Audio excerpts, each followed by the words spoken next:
Pour évaluer la faisabilité de ces initiatives, nous nous tournons vers Mathias Pierre, ancien ministre délégué chargé des questions électorales. Monsieur Mathias Pierre, bonsoir, bienvenue à Metro News. Et bonsoir, et certainement je salue tous les téléspectateurs et téléspectatrices de Metro News. Vous êtes ancien candidat à la présidence en 2015 et également ancien ministre délégué chargé des questions électorales. Nous savions aujourd'hui, on parle du Conseil présidentiel pour assurer la transition politique en Haïti. Quelle est votre lecture, Monsieur Pierre, par rapport à cette formule? Quelles sont pour vous les chances de réussite également de ce Conseil présidentiel? Bon, en fait, comme je l'ai dit, je viens de faire un tweet tout à l'heure pour parler de la préférence des élites haïtiennes au lieu de l'état de droit. On a préféré l'état de non-droit, l'état de non-loi. Et c'est un abandon total de la Constitution.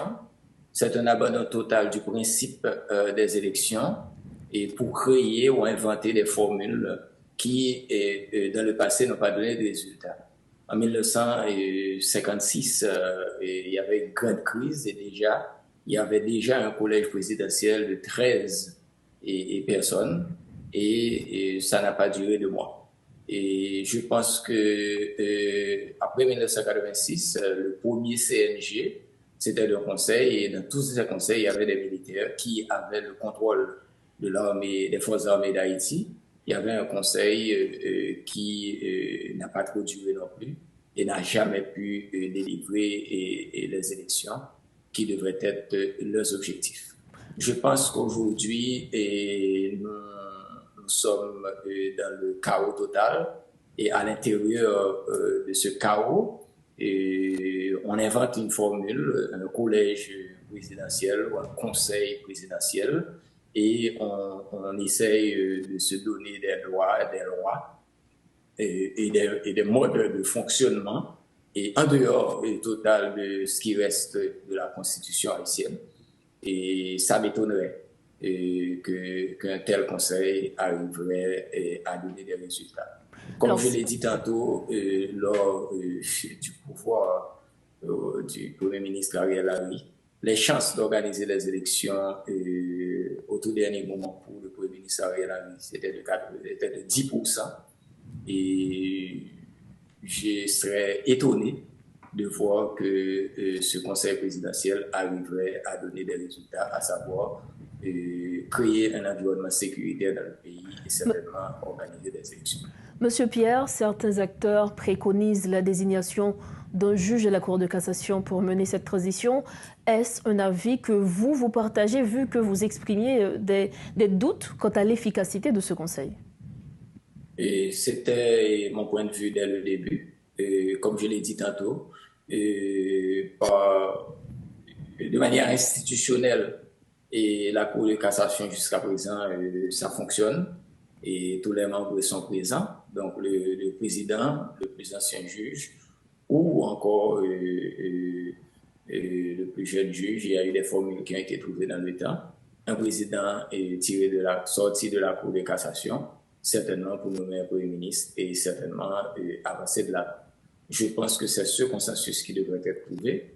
Malheureusement, on est dans une expérience, une expérimentation, quelque chose qui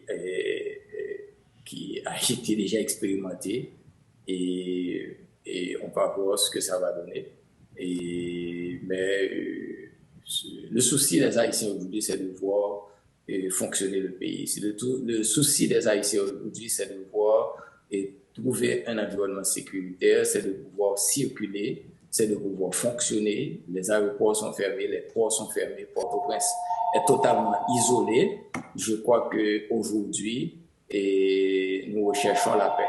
Donc, en ce sens, si il y a un élan patriotique et ces 9 présidents arriveraient à trouver une formule pour fonctionner, ce serait l'idéal. Mais j'ai des doutes. Vous l'aviez dit, il est important de rétablir la sécurité, mais malgré l'option de la Cour de cassation, jusqu'à présent, c'est le processus du Conseil présidentiel qui tient. Nous savions que ce Conseil aura principalement deux tâches, c'est-à-dire rétablir la sécurité et organiser les élections dans le pays. Mais nous savons que la question de l'insécurité, elle est prioritaire. Comment, selon vous, ce Conseil pourrait contourner, ou du moins surmonter l'obstacle de l'insécurité pour pouvoir organiser les élections prochainement? Bon, ce que vous regardez, et ça reste aussi, je crois avoir fait un tweet où j'ai expliqué le processus pour la mise en place de ce conseil.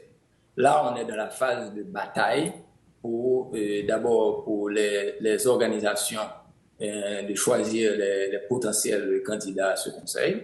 Les candidats sont choisis. Maintenant, il faut publier les noms de ces candidats, éventuellement qui va sortir.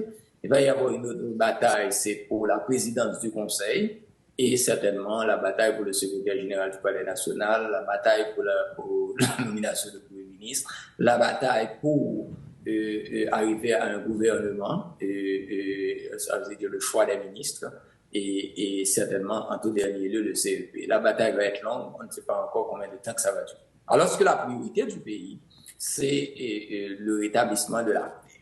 Et je ne sens pas ni le souci sur comment on va organiser la sécurité dans le pays, mais non plus, je ne sens pas et je ne vois pas comment aussi ces 9 présidents vont être installés au Palais national pour fonctionner quand on connaît l'état de la situation sécuritaire dans la zone du Palais national et où tous ces environnements sont contrôlés par les gangs armés.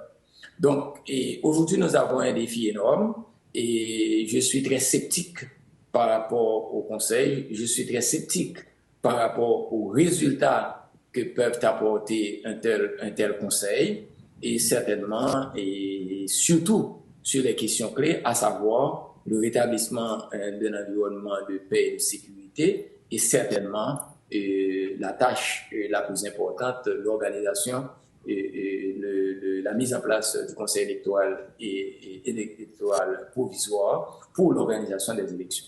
Donc, Haïti va devoir encore attendre, Haïti va encore souffrir pendant que certainement nos élites sont en train de rechercher comment consolider les espaces de pouvoir pour faire quoi, personne ne sait, parce que c'est le chaos total qui règne dans le pays aujourd'hui.